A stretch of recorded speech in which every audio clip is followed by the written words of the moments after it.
Partai Demokrat di Deli Serdang dapat diselenggarakan tanpa berdasarkan sebuah ADART, bila ADART yang mestinya menjadi dasar penyelenggaraan tersebut ternyata batal demi hukum.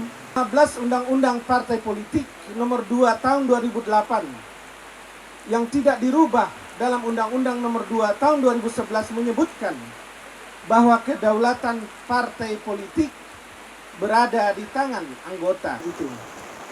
Namun di dalam Mukadimah Anggaran Dasar Partai Demokrat tahun 2020, pendiri Partai Demokrat disebut hanya 2 orang, dan SBY disebut sebagai salah satu pendiri partai.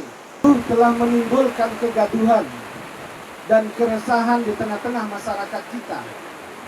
Di saat bangsa Indonesia dan pemerintahan Bapak Presiden dan AHY juga telah memainkan playing victim, seakan-akan menjadi pihak yang terzolimi dan mencitrakan diri kepada masyarakat luas. AHY melalui corong-corong juru bicaranya telah membangun narasi yang sangat menyesatkan. Maka kami akan membacakan press release resmi dari Partai Demokrat pimpinan Pak Muldoko. Nah, kalau kita buka lembaran-lembaran Hambalang, map Hambalang ini secara detail, ternyata jarak Hambalang itu lebih. Proyek pembangunan Hambalang yang sekarang menjadi hampir menjadi candi Hambalang. Jalan turun. Di sini Hambalang masih banyak sisa-sisa yang kami minta kepada pemerintah melalui sidang tertinggi, yaitu Kongres Luar Biasa atau Kongres.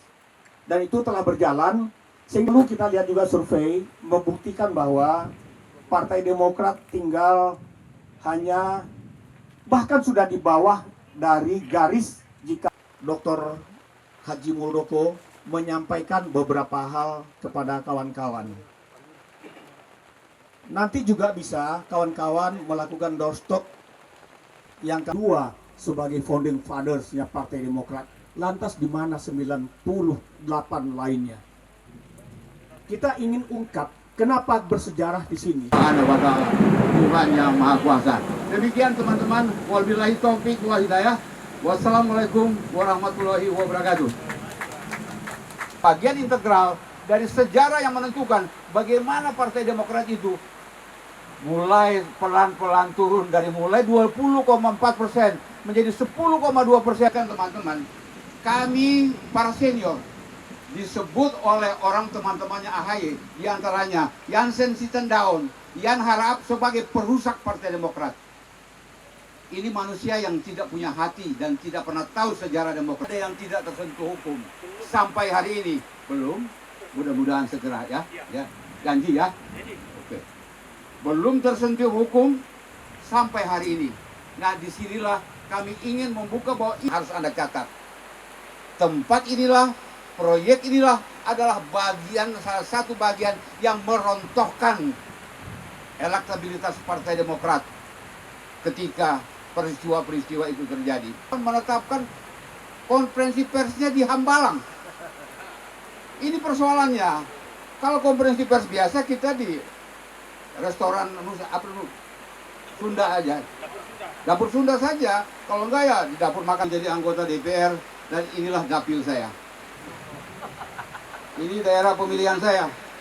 Jadi saya tahu benar apa yang terjadi di sini. 10 tahun dari 2004 sampai 2014. Setelah 2000. Jangan lupa subscribe ya.